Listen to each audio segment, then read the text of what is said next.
Mutiara Hikmah Official, menyingkap hikmah di balik sunnah.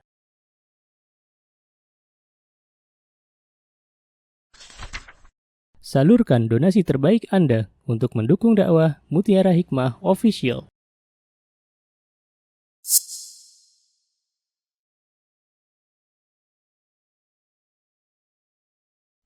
Mari kita ikut serta dalam pembebasan tanah wakaf untuk pembangunan Masjid Mutiara Hikmah. Bagi Anda yang ingin menyalurkan donasi, bisa melalui rekening Bank BSI di nomor rekening 2200220245 atas nama Masjid Mutiara Hikmah.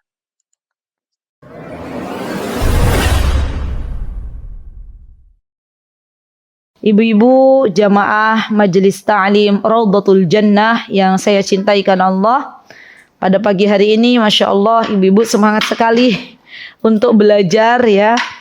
Dan hari ini insya Allah kita akan melanjutkan kajian dengan sebuah kitab, yaitu Kitabul Adab yang ditulis oleh Syekh Fuad bin Abdul Aziz Asy-Shalhub. Silahkan bagi yang punya kitabnya dibuka. Dan hari ini kita masuk di bab adab berbicara. Ada ibu-ibu yang punya kitabnya, boleh dibuka. PDF boleh dibuka, silakan. Baik. Akhwati fillah rahimani wa rahimakunallah, ketahuilah bahwa Allah Subhanahu wa taala memberikan kepada kita dua bibir dan satu lisan.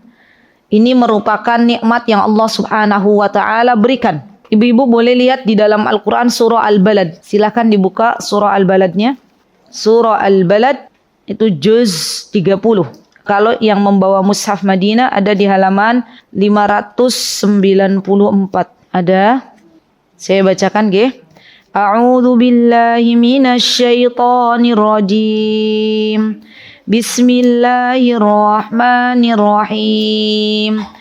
La uqsimu bihadzal balad wa anta hillum bihadzal balad wa walidin wa ma walad laqad khalaqnal insana fi kabad ayahsabu an lan yaqdira alaihi ahad yaqulu ahlaktu malan lubada ayahsabu an lam yarahu ahad alam naj'al lahu 'ainain walisanan wa syafatain wa hadainahun najdain. Lihat Bu, dalam surah Al-Balad ini Allah Azza wa Jalla menyebutkan di ayat yang ke-8 sampai ke-9. Ibu-ibu nanti boleh tadabbur dari ayat pertama, karena sungguh dalam surah Al-Balad ini ada banyak hikmah yang bisa kita ambil. Di antaranya ada pada ayat 8 dan 9.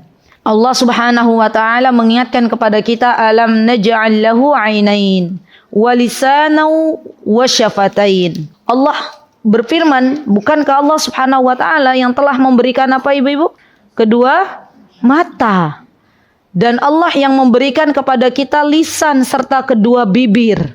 Dan tentunya ketika Allah Subhanahu wa taala memberikan kepada kita kedua mata, lisan dan bibir, maka ini adalah nikmat dari Allah Subhanahu wa taala. Dan kaidahnya, setiap nikmat yang kita rasakan di dunia ini, maka kelak kita akan dimintai pertanggungjawabannya oleh Allah Subhanahu wa taala. Jadi jangan kira ibu-ibu apa yang sudah kita rasakan di dunia ini tidak kita pertanggungjawabkan. Kalaupun di dunia kita bisa mengambil sesuatu di sebuah toko, maka kita yakin dengan penuh keyakinan bahwa di ujung toko pasti ada kasir, gitu. Begitu pula dengan nikmat yang Allah Azza wa Jalla berikan kepada kita dan kita merasakannya di dunia, maka pasti akan ada sebuah pertanyaan dari Allah Subhanahu wa taala di akhirat nanti. Untuk apa kau gunakan matamu? Untuk apa kau gunakan lisanmu? Untuk apa kau gunakan kedua bibirmu? Ya, semua nikmat akan Allah Subhanahu wa taala tanya. Dan ketahuilah bahwa tidak semua hamba-hamba Allah yang ada di muka bumi ini, ibu-ibu, Allah berikan kesempatan untuk bisa melihat. Ada kan saudari-saudari kita yang belum bisa melihat? Banyak. Tidak semua hamba-hamba Allah yang ada di dunia ini Allah berikan nikmat untuk bisa berbicara. Ada kan saudara-saudara kita yang oleh Allah Subhanahu wa taala belum diberikan kesempatan untuk berbicara, ibu-ibu? Banyak. Maka dari itu ketika Allah Subhanahu wa taala memberikan kepada kita kedua bibir dan satu lisan, maka hendaklah kita gunakan nikmat yang Allah berikan ini dengan sebaik-baiknya. Apalagi di sini Rasulullah Shallallahu Alaihi Wasallam beliau pernah menekankan kepada kita semuanya. Apa kata Rasulullah SAW? Man yadman li ma baina lihyaihi atau lahyaihi wa ma baina rijlaihi admanu lahul jannah. Lihat ibu-ibu. Barang siapa, kata Rasulullah SAW, yang dapat memberi jaminan atas apa yang ada di antara dua jenggotnya. Dua jenggotnya itu maksudnya adalah jenggot dan kumis. Berarti apa yang dimaksud? Oke. Dan yang ada di antara kedua kakinya. Maksudnya, mohon maaf, kemaluan. Ya.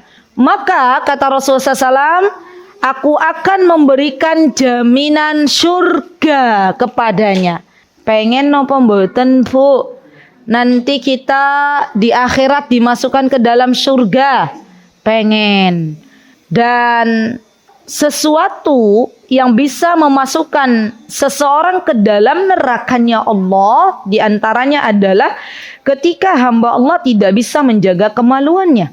Banyak kehidupan zaman sekarang, ibu-ibu, para wanita ataupun laki-laki, baik yang sudah menikah ataupun yang belum menikah, sudah tidak ada lagi rasa malu untuk berbuat zina.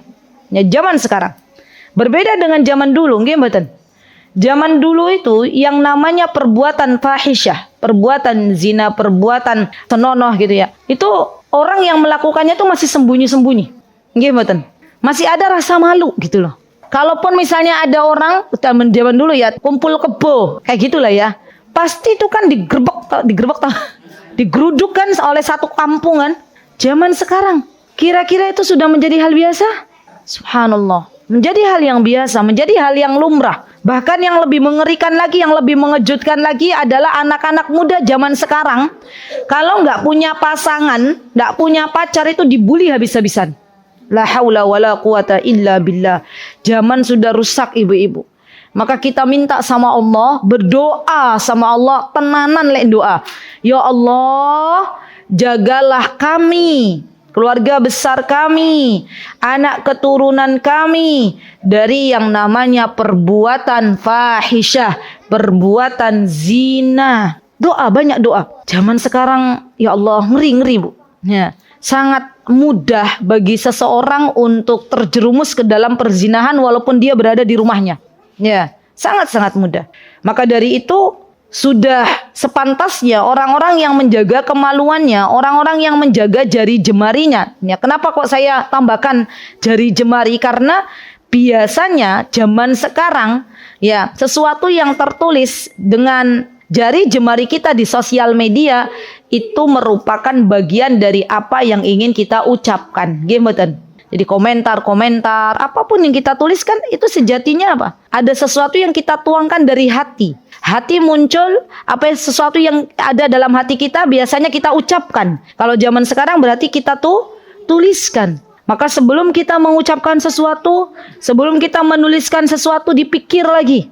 Ya, ada sebuah pertanggungjawaban yang akan kita bersama-sama pertanggungjawabkan di hadapan Allah Subhanahu wa taala. Baik, kemudian di antara adab berbicara, ibu-ibu, yang pertama adalah menjaga lisan. Ini penting banget. Dan ini nasihat untuk diri saya terlebih dahulu, ya, karena kita semuanya membutuhkan nasihat, apalagi kita kaum wanita. Nggih mboten?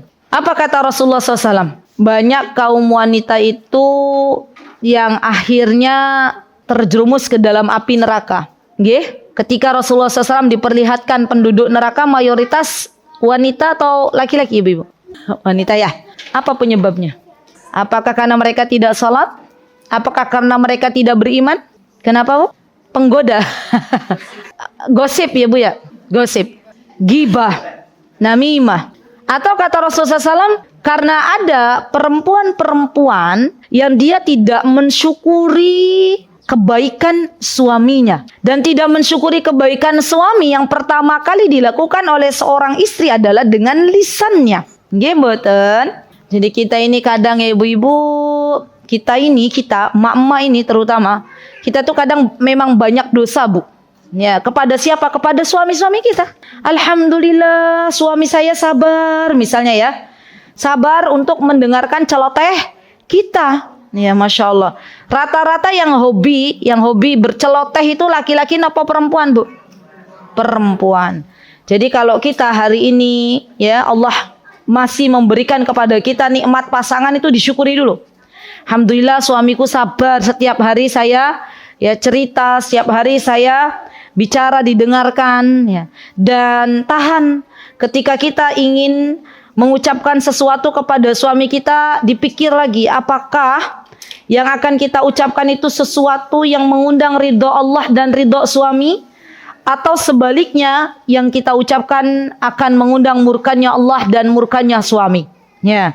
Dan ini perlu kita pikirkan baik-baik. Karena zaman sekarang itu ibu-ibu sangat mudah sekali seorang istri mengucapkan kepada suaminya dengan sebuah perkataan, wahai suamiku, wahai apa biasanya kalau lagi nggak baikan, wahai ayahnya anak-anak gitu ya, masnya, saya itu tidak pernah merasakan kebaikan dari panjenengan selama kita menikah gitu ya. Padahal menikahnya sudah 10 tahun, 8 tahun. Lihat, subhanallah betapa mudahnya seorang wanita berkata kepada suaminya, saya itu sudah berjuang membesarkan anak-anak jenengan kemana saja. Oh, kata suaminya, bukankah saya itu selalu mendampingimu istriku? Walaupun mungkin saat ini saya LDM-an denganmu, tapi saya selalu berusaha, berupaya untuk memberikan yang terbaik untuk keluarga kecil kita misalnya. Masya Allah, lihat teman-teman. Betapa luar biasanya para laki-laki itu. Mereka itu orang-orang yang Allah Azza wa Jalla berikan kewajiban yang lebih berat daripada kita kaum wanita. Kalau kita kaum wanita ditanya oleh Allah Azza wa Jalla, bagaimana urusan masalah sholatmu? Oke. Bagaimana urusan puasamu? Oke. Bagaimana urusan kamu taat atau tidak kepada suamimu? Oke. Bagaimana kamu menjaga kemaluanmu? Oke. Masuk surga.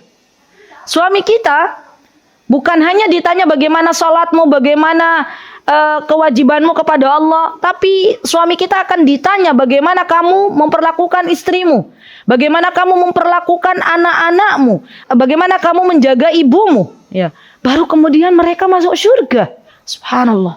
Maka dari itu saya memohon kepada ibu-ibu semuanya, kalau ada apa-apa dalam sebuah keluarga kita, tolong ditahan lisan kita. Ingat-ingat lagi kebaikan suami kita.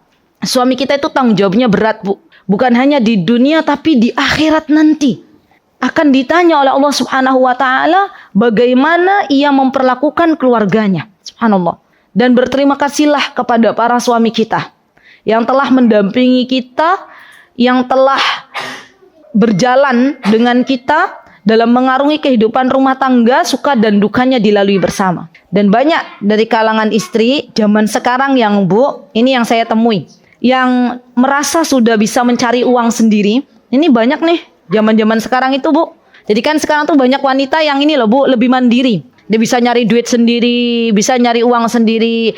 Merasa bahwa kalaupun saya nggak punya suami, toh masih bisa hidup. Ya. Akhirnya apa? Yang ada pada zaman sekarang rumah tangga kaum muslimin, yang ada wanita ini menyepelekan suaminya, merasa berada di atas suaminya. Tidak ada lagi rasa memuliakan suaminya, tidak ada lagi rasa menghargai suaminya. Lantaran apa? Lantaran ia merasa bahwa Allah Azza wa Jalla telah melebihkan dirinya. Padahal Allah Subhanahu wa taala di dalam Al-Qur'an Allah berfirman apa? Ar-rijalu qawwamuna 'alan nisa. Laki-laki itu Allah Azza wa Jalla berikan keutamaan yang lebih dibandingkan kaum wanita. Allah jadikan laki-laki itu pemimpin bagi kaum wanita. Jadi ini jaga lisan ini saya lebih menekankan pada hari ini adalah mari jaga lisan-lisan kita, terutama apa yang kita ucapkan kepada pasangan kita, terutama apa yang kita ucapkan kepada anak-anak kita, jaga lisannya.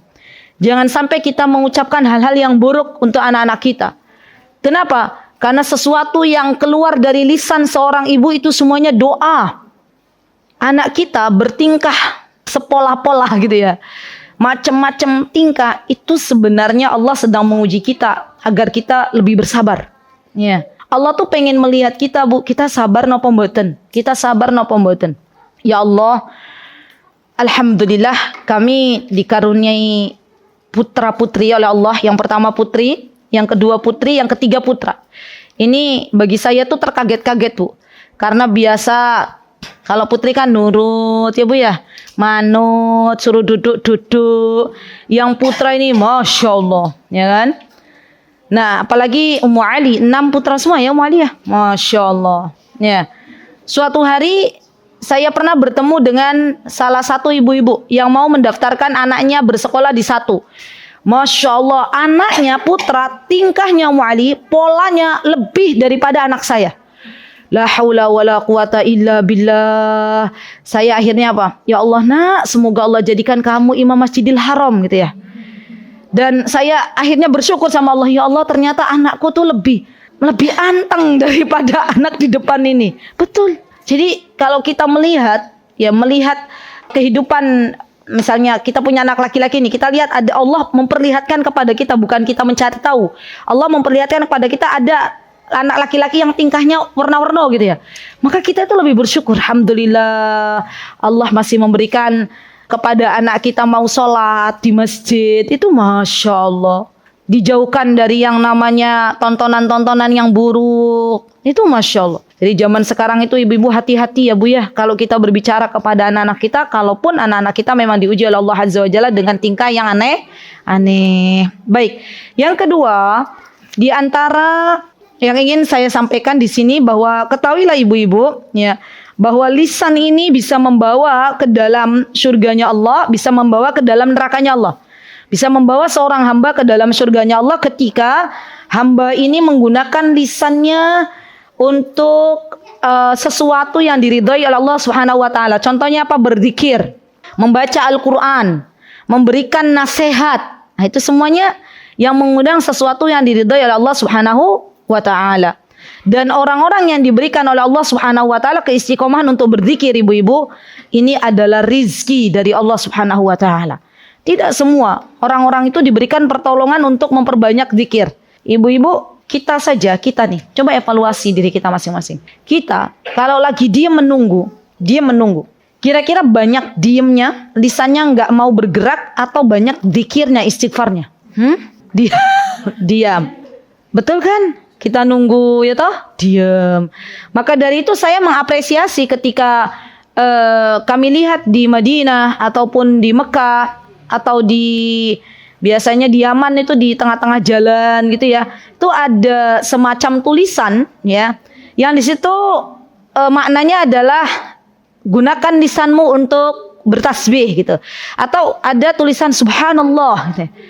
Basahi lisanmu dengan istighfar. Ya, jadi di tempat-tempat menunggu ya, itu biasanya banyak tuh stiker atau misalnya ibu-ibu yang tindak umroh ya, di lift itu kan banyak tuh tulisan perbanyaklah istighfar. Hal-hal semacam itu ibu-ibu, sesuatu yang mungkin sesuatu yang kecil, tapi bayangkan Masya Allah kalau kita membuat stiker itu dengan tujuan untuk mengingatkan saudara kita yang awalnya lalai berzikir kepada Allah, kemudian melihat tulisan berzikirlah kepada Allah ya, kemudian akhirnya kembali kepada Allah, maka kita dapat pahalanya. Jadi di Indonesia itu belum banyak yang jual stiker-stiker itu. Kalau di Madinah, di Mekah itu sudah banyak. Ya banyak orang jualan stiker. Ya Masya Allah, la haula wala quwata illa billah. Ya buat saja anak-anak muda zaman sekarang bisa. Ya pergi ke tempat stiker, tempat yang biasa buat plakat dan lain sebagainya, terus pesen tuh. Ya, Pak, saya mau pesen ya tulisan apa? Alhamdulillah, astaghfirullah, subhanallah, perbanyaklah istighfar. Ya, terus dipasang di tempat-tempat yang memang itu banyak orang. Ya, dan ini merupakan amal jariah. Masya Allah. Jadi memang jiwa kita ini butuh nasihat, Bu. Jiwa kita ini butuh untuk diingatkan. Dan cara mengingatkan seseorang tuh bukan hanya dengan lisan, dengan tulisan-tulisan saja itu terkadang Allah Azza wa Jalla berikan hidayah kepada seseorang. Nggih. Saya itu pernah melihat sebuah tulisan besar gitu di masjid di daerah selatan di Mantrijron ya, daerah-daerah sana selatan. Itu tulisannya tuh di masjid tuh apa nggih? Jadi ke masjid sebelum diantarkan ke masjid gitu. Intinya laki-laki itu sholatlah di masjid sebelum diantarkan ke masjid gitu ya. Terus nanti itu tuh sesuatu yang menurut saya is okay apa. Barangkali ada orang yang sudah lama nggak sholat gitu loh. Membaca tulisan itu tuh akhirnya Allah gerakan untuk sholat. Masya Allah. Jadi nasihat-nasihat tuh baik banget. Ya baik itu lewat tulisan maupun lewat lisan. Ya jadi zaman sekarang kalaupun kita belum bisa menggunakan lisan kita untuk sesuatu yang bermanfaat bagi orang banyak, maka tulislah sesuatu yang baik dengan tujuan untuk berdakwah, dengan tujuan untuk saling memberikan nasihat. Baik, yang kedua, ibu-ibu, berhati-hatilah ketika lisan kita mengucapkan sesuatu yang dimurkai oleh Allah Subhanahu wa taala. Contoh apa? Sesuatu yang dimurkai oleh Allah. Contohnya adalah ketika kita meminta sesuatu, memintanya bukan kepada Allah. Ya, kita meminta sesuatu tapi kita mintanya kepada makhluk. Ya, wahai Simbah, datang ke paranormal, kita minta agar dilariskan dagangan kita. Kita meminta agar dipertemukan anak kita dengan jodohnya. Kan banyak tuh. Ya. Kita datangi pohon yang itu dianggap angker, kita kasih pohonnya makan. Kemudian kita bilang ke pohon tersebut, ya, wahai penunggu pohon ini, gitu ya. Tolong jangan ganggu saya mau lewat. Ya, padahal kalau kita tahu bahwa tidak ada satupun dari makhluk ini, makhluknya Allah yang bisa memberikan manfaat dan mudarat kecuali atas izin Allah Subhanahu wa taala. Dan ini adalah contoh-contoh perkataan yang dimurkai oleh Allah Subhanahu wa taala. Hati-hati. Ya. Baik. Kemudian poin yang kedua, tadi poin yang pertama, ini poin yang kedua. Di dalam Islam, kalau tadi boleh A, B, boleh ya. Di dalam Islam, untuk mensyukuri lisan ini, ibu-ibu, kita dikasih dua pilihan. Ya, adab berbicara yang diajarkan di dalam agama ini adalah ketika kita bisa berbicara baik, maka berbicaralah. Ya, ketika kita termasuk tipe wanita yang kalau berbicara justru menyakitkan orang lain, kalau kita berbicara justru akan bertambah dosa kita, maka hendaklah kita diam. Itu lebih baik. Gimana? Ya, kadang ibu-ibu pernah nggak sih ketemu sama orang? Sukanya itu nyinyirin kita. Sukanya lisannya itu selalu mencari-cari kesalahan orang lain. Pernah ketemu sama orang-orang begitu, model begitu? Banyak. Masya Allah. Kita datang ya belum apa-apa langsung dikomentari. Jeng, tasnya baru ya? Gitu ya. Lama nggak ketemu, sekarang tambah gemuk. Gitu misalnya.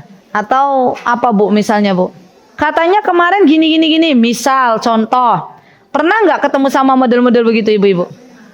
Pernah. Nah, yuk kita mulai rubah diri kita. Daripada kita mengucapkan sesuatu yang itu ternyata tidak disadari oleh kita menyakitkan saudara kita, lebih baik kita diam. Jadi, Masya Allah ibu-ibu, terkadang ya orang yang pendiam itu tidak selamanya jelek, tidak. Bahkan kadang orang yang diam itu lebih selamat daripada orang yang banyak bicara. Ya, orang yang banyak bicara itu pasti banyak salahnya. Orang yang banyak bicara itu pasti akan lebih mudah terjerembab ke dalam dosa dan maksiat daripada orang yang diam. Ya, maka dari itu dalam pepatah kan disebutkan diam itu apa Bu? Emas itu berharga apa betul? Berharga. Jadi saya ajak diri saya dan teman-teman semuanya, ayo mari kita pikir kembali kalau ada sesuatu yang akan kita ucapkan, karena sejatinya apa yang kita ucapkan semuanya dicatat oleh malaikat. Ya, ma yalfidhu min qaulin illa ladaihi raqibun atid. Ya, tidaklah kita mengucapkan suatu kalimat suatu kata kecuali akan dicatat oleh para malaikat. Baik, kemudian Rasulullah sallallahu alaihi wasallam beliau menyebutkan sebuah hadis, "Man kana yu'minu billahi wal yaumil akhir fala yu'dhi jarahu wa man kana yu'minu billahi wal yaumil akhir falyaqul khairan aw liyasmut." Barang siapa yang beriman kepada Allah dan hari akhir, maka hendaklah dia berkata-kata baik atau diam. Ya, Masya Allah. Baik, poin yang ketiga, ketahuilah wahai saudariku bahwa ternyata ketika kita mengucapkan sesuatu kalimat yang baik kepada saudara kita, maka sudah dihitung di hadapan Allah sebagai sedekah. Kan kita tuh pengen kan Bu, setiap hari sedekah. Tapi terkadang setiap orang tuh diuji masing-masing ya. Ada yang diuji harta oleh Allah Azza wa Jalla. Buat makan sehari-hari aja masih apa Bu? Kembang kempis. Maksudnya masih berjuang gitu ya. Apalagi bersedekah dengan materi itu mungkin bagi sebagian orang berat. Maka bersedekah itu dengan keadilannya Allah tidak melulu dengan materi. Bisa dengan kita memberikan nasihat kepada saudara kita. Kita berkata-kata baik untuk saudara kita. Itu sudah dihitung sedekah. Masya Allah. Saking baiknya Allah ya. Allah tuh pengen kita tuh diberikan jalan-jalan kebaikan. Dan Allah tahu tidak semua hamba Allah itu punya harta untuk bisa disedekahkan. Para sahabat ridwanullahi alaihim ya akhwat tidak semuanya kaya. Ya. Ada para sahabat yang memang diuji oleh Allah Subhanahu wa taala dengan kurangnya harta. Tapi tidak membuat para sahabat itu akhirnya tidak semangat untuk beramal solih. Dan di antara amal solih yang bisa kita lakukan adalah ketika kita mengucapkan kata-kata baik, maka itu sudah terhitung sedekah di hadapan Allah Subhanahu wa taala. Juga termasuk sedekah ibu-ibu di sini disebutkan oleh Rasulullah SAW mendamaikan orang yang berselisih. Itu juga sedekah. Ya, mendamaikan orang yang berselisih. Misalnya ada teman kita yang sedang tidak baik-baikan, ya, kemudian kita datang untuk mendamaikannya, maka itu dihitung sebagai bagian dari sedekah. Atau ketika ada suami-suami kita atau anak laki-laki kita berjalan dari rumah menuju masjid, maka di setiap langkahnya itu juga dihitung sebagai sedekah. Dan menyingkirkan gangguan dari jalan agar tidak mencelakakan saudara kita, maka itu bagian dari sedekah. Jadi itu hal yang kadang remeh ya Bu ya. Kita lihat ada batu di tengah jalan, ada ranting, ada ya sesuatu yang kalau kita pinggirkan kok nggak memakan waktu 1 jam gitu loh. Cuman kadang ada orang yang misalnya ada botol atau ada sesuatu yang di tengah jalan itu, kalau kita singkirkan itu sebenarnya hanya memakan waktu 5 menit ya. Tapi kadang kita nggak nggih mboten ibu-ibu. Subhanallah. Padahal mohon diperhatikan ketika ada kebaikan yang Allah Azza wa Jalla tampakkan di hadapan kita, itu tuh ujian ibu-ibu. Kita mau ngambil enggak? Ya. Kita mau mengambil kebaikan itu atau kita tidak mengambilnya, kemudian kita membiarkan kebaikan itu diambil oleh orang lain. Nih, segala sesuatu di dunia ini ketika kita dihadapkan oleh Allah Subhanahu wa taala untuk melakukan sebuah amal solih, sebenarnya itu adalah ujian. Ujian apakah kita lulus atau tidak. Nah, Masya Allah. Dan ibu-ibu tahu bahwa sejatinya ketika kita melakukan sesuatu yang mungkin di hadapan kita itu remeh, tetapi ternyata itu manfaatnya besar bagi saudara-saudara kita, maka bisa jadi amalan tersebut yang menghantarkan kita ke dalam surganya Allah Subhanahu wa taala. Jadi kalau ada sesuatu yang kita temui di jalan, alangkah baiknya kita singkirkan dengan niat apa? Untuk mendapatkan pahala dari Allah dan agar Allah Azza wa Jalla memasukkan kita ke dalam surganya. Baik, poin yang keempat ibu-ibu. Ini sedikitnya bicara sudah ya. Poin yang kalau di buku yang kelima, peringatan akan ghibah dan namimah. Wah, ini nih kayaknya satu sesi kajian sendiri nih. Yang banyak ngomongin orang itu kaum wanita atau kaum laki-laki tuh Bu? Hah? Wanita ya Bu ya? Biasanya kalau ibu-ibu ketemu ibu-ibu yang diobrolin apa Bu? Kalau generasi ibu-ibu tuh apa yang diobrolin? Anak. Oh, keluarga. Kemudian apa lagi? Sudah. Anakku sekolah di UGM misalnya gitu ya. Kan kalau orang-orang zaman dulu tuh membangga-banggakan anak-anaknya ibu ya, begitu ya Bu ya. Kalau ibu apa yang diobrolin biasanya? Oh ya, awalnya anak yang diobrolin ya Bu ya. Lama kelamaan teman pengajiannya diobrolin dah Bu? Oh enggak, alhamdulillah. Oh, masya Allah. Orangnya enggak ada, terkadang kita nyebut-nyebut orang lain enggak? Akhirnya enggak, masya Allah. Allah jaga karena ibu-ibu menjaga Allah Azza wa Jal, masya Allah. Zaman sekarang ibu-ibu, zaman sekarang ya. Terkadang kita tidak sadar menggibahi orang lain tuh bukan dengan perkataan, tapi dengan tulisan. Kalau zaman sekarang, anak zaman sekarang, ya buka Facebook, buka Instagram, kemudian kita melihat beberapa postingan yang menjelek-jelekkan saudara kita, kita turut untuk ikut serta dalam mengomentari, ya enggak? Ada enggak yang model-model begitu? Ada kan? Itu masuk dalam ranah ghibah. Subhanallah.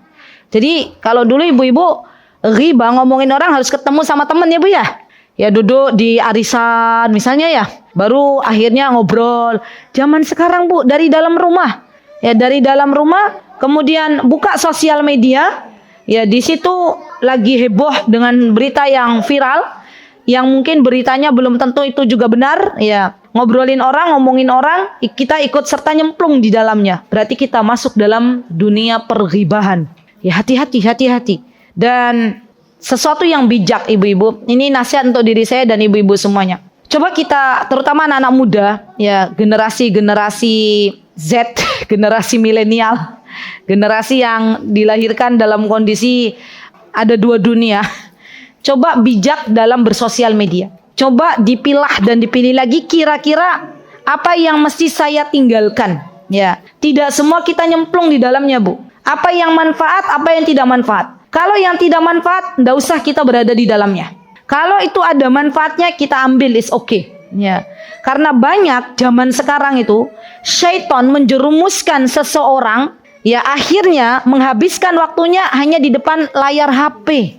Subhanallah. 1 jam, 2 jam, 3 jam nggak terasa loh Bu.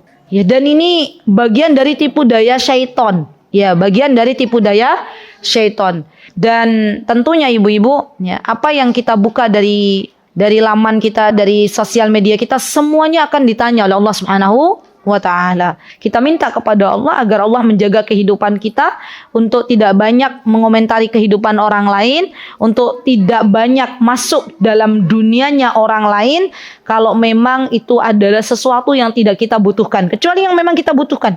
Ya. Jadi di antara adab juga ibu-ibu, adab yang diminta di dalam agama kita itu, kita tidak terlalu fudul. Fudul itu adalah ingin mengetahui kehidupan orang lain secara berlebihan, atau bahasanya kepo. Coba, gibah itu aslinya awalnya dari apa sih Bu? Kepo. Gimana? Sampai sekarang itu dunia perartisan, ada apa nih yang lagi viral dalam dunia perartisan? Diangkat. Kira-kira yang komentar itu kebanyakan kaum muslimin atau bukan? Kaum muslimin. Subhanallah. Ya. Dan bersyukurlah kepada Allah, ibu-ibu, kalau sekarang tuh ada apa? Ada istilah apa? FOMO. Ya. Tahu FOMO enggak? Iya, yang dia dianggap kudet. Dianggap tidak update kalau tidak mengetahui sesuatu yang lagi viral gitu kan ya. Jadi zaman sekarang tuh zamannya aneh-aneh. Nah, dikiranya orang yang nggak tahu sesuatu yang update, yang nggak viral itu nggak baik. Padahal terkadang, mohon maaf ya nenek-nenek yang ini, padahal kalau Allah Azza wa Jalla menginginkan kebaikan dari seorang hamba, justru Allah itu menjaga diri hamba ini untuk tidak mengetahui sesuatu yang tidak baik bagi kehidupannya. Ya, kan lebih baik mana ibu-ibu? Kita tahu sesuatu yang viral, tapi itu mengundang banyak kejahatan, banyak maksiat, banyak keburukan bagi diri kita, atau kita nggak tahu sama sekali? Sebenarnya lebih baik kita nggak tahu sama sekali. Gimana? Kenapa Bu? Nggak usah lihat YouTube. Tergantung kalau anak-anak muda zaman sekarang ya.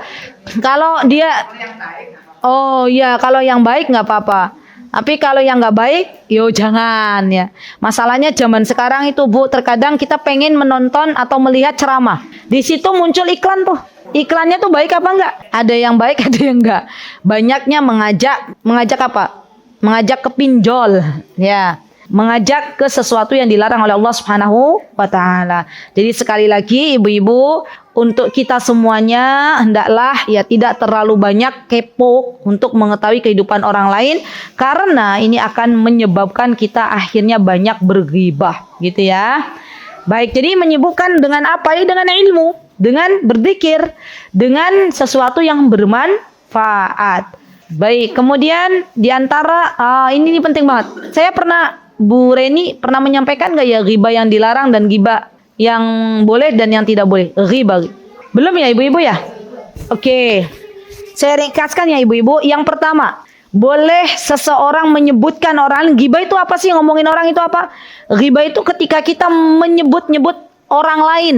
Ya, bahkan kata para ulama bukan hanya menjelekkan, Bu. Kita menyebut nama orang. Ya, nama orang lain tanpa dia mengetahui disebut-sebut namanya oleh kita, itu sudah ghibah. Ya, sampai ada ulama yang mengatakan hal demikian. Jadi, kalau yang kita tahu kan ghibah itu menyebut keburukan orang lain ya. Sampai ada ulama yang berhati-hati. Kita menyebut orang lain saja, ya dzikru akhaka, ya. Kita menyebut orang lain di hadapan teman kita tanpa diketahui olehnya, itu sudah masuk dalam kategori ghibah. Ya, maka ghibah ini diperbolehkan ibu-ibu dalam beberapa kondisi. Yang pertama, ini penting ya. Ketika seseorang mengadukan ketidakadilan yang ia dapatkan kepada para penguasa atau orang-orang yang berkuasa di dalamnya. Misalnya, ada kejadian di mana kita diperlakukan tidak baik atau kita didolimi, nggih? Atau misalnya ada seorang istri yang qadarullah terkena masalah KDRT, misal. Maka dia mengajukan permasalahannya ini kepada seorang pemimpin, seorang penguasa, seorang hakim. Dan dia menyebut nama suaminya. Ya, maka di dalam agama kita diperbolehkan. Ya, jadi kadang kita itu, Bu, curhat suami kita ke sembarang orang. Ya, ke teman kita ngomongin siapa, Bu? Suami kita. Ya, padahal yang namanya seorang istri yang salihah itu yang bisa menjaga nama baik suaminya.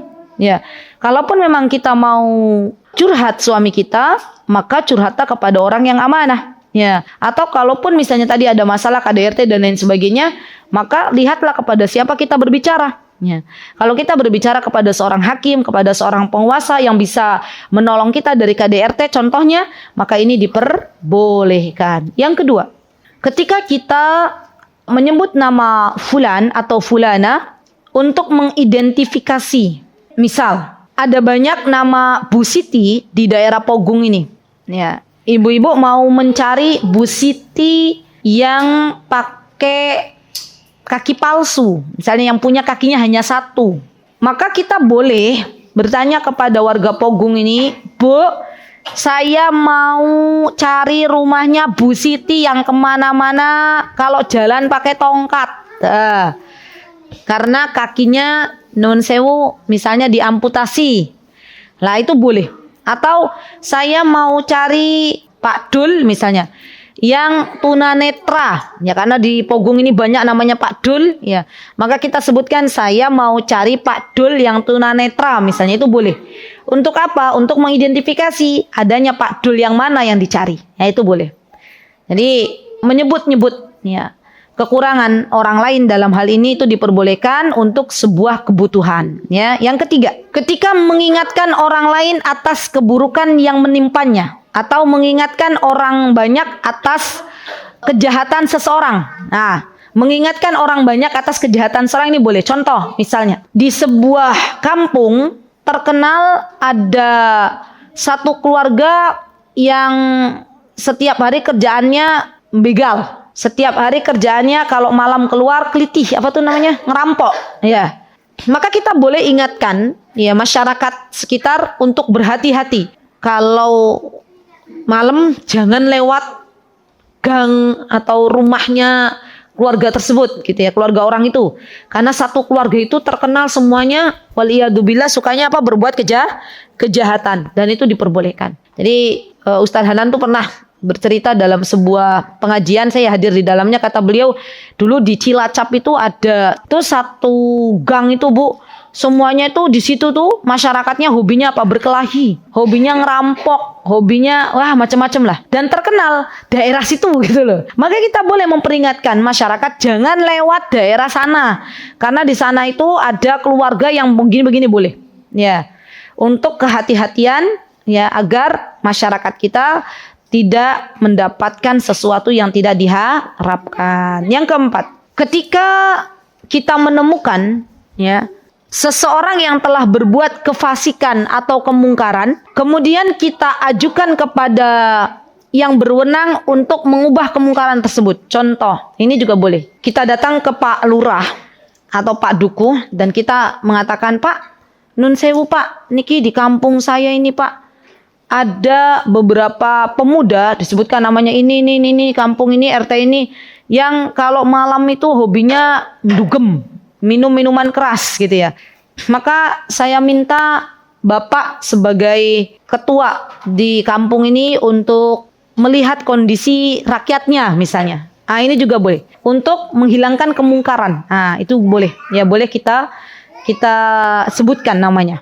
Jadi intinya ya akhwat, ketika kita berbicara, maka pikirkan kira-kira apa manfaat dari apa yang kita ucapkan. Kalaupun memang ada manfaatnya, maka kita boleh membicarakannya. Tapi kalau tidak ada manfaatnya, maka alangkah baiknya kita tidak membicarakannya. Ya, termasuk bagian dari ibu-ibu nih.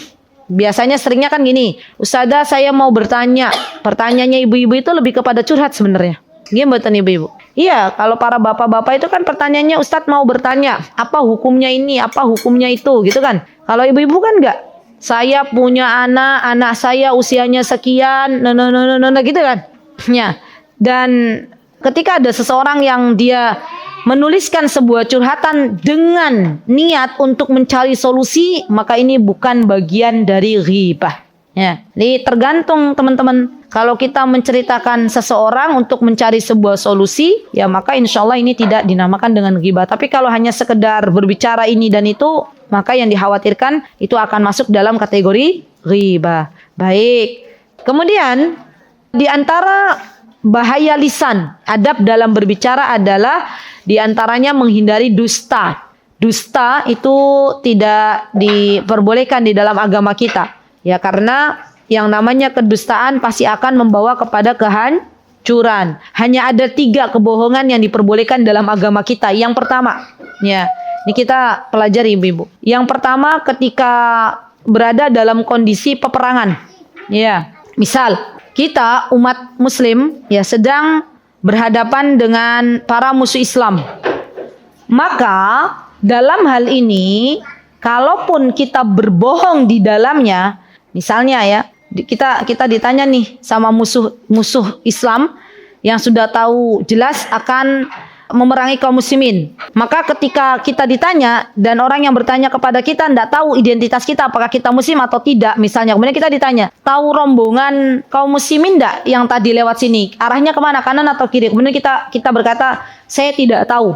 Gitu ya. Untuk melindungi kaum muslimin maka ini diperbolehkan. Dalam kondisi peperangan itu boleh. Ya. Yang kedua kepada pasangan kita. Ya, untuk menyenangkan, untuk membahagiakan hatinya itu boleh. Dan tidak diperbolehkan ketika kita mengambil hak pasangan kita. Jadi bohong kepada pasangan kita itu diperbolehkan selagi tidak mengambil hak pasangan kita. Contoh realnya begini. Contoh realnya. Kita katakan kepada suami kita, Beb, ya, dirimu itu adalah laki-laki yang paling tampan di dunia ini.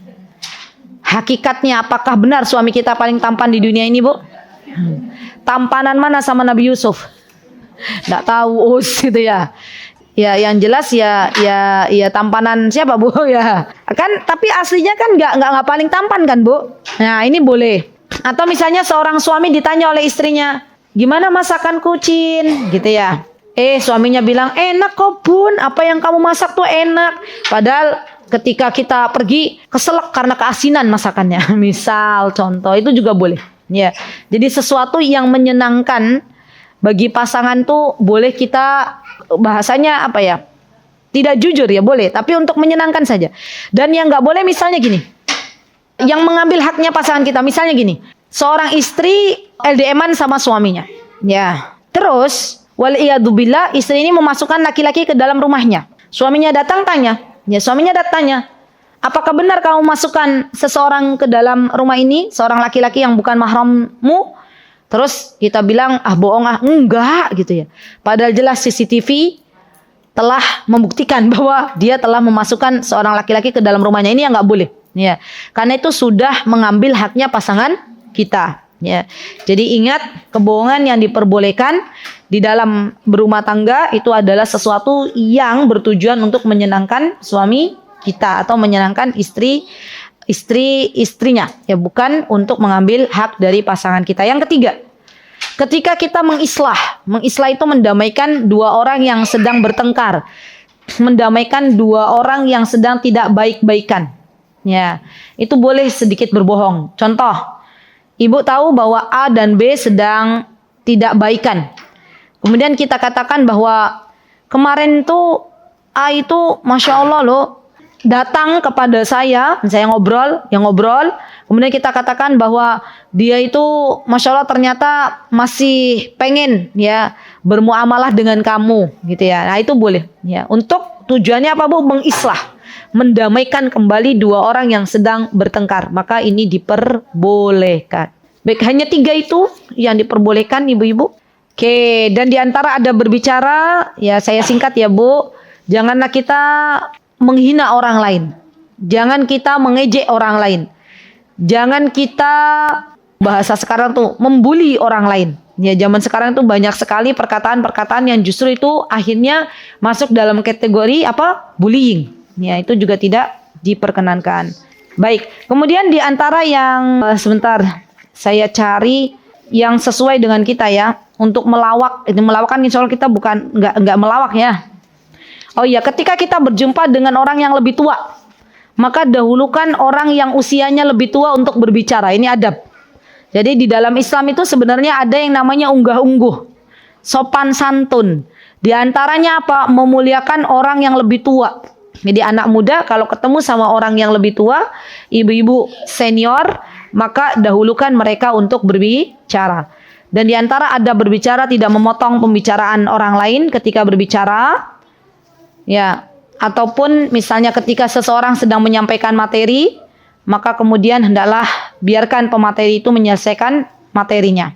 Dan untuk diantara ada berbicara juga ya akhwat adalah, ini Masya Allah lengkap sekali ya bukunya ya. Di antaranya adalah tenang dalam berbicara, tidak tergesa-gesa. Jadi kalau misalnya kita ketemu sama orang, saya juga pernah tuh ketemu sama jamaah, bertanya tapi cepet banget tanyanya, no, nggak ada titik, nggak ada koma. Kita yang mendengarkan tuh juga bingung, ini pelan-pelan Mbak, pelan-pelan gitu. Ibu pernah punya anak yang kalau bicara cepet nggak? Pernah? Kira-kira Bu, kita yang mendengarkan itu bisa mencerna lebih cepat atau loading dulu Bu?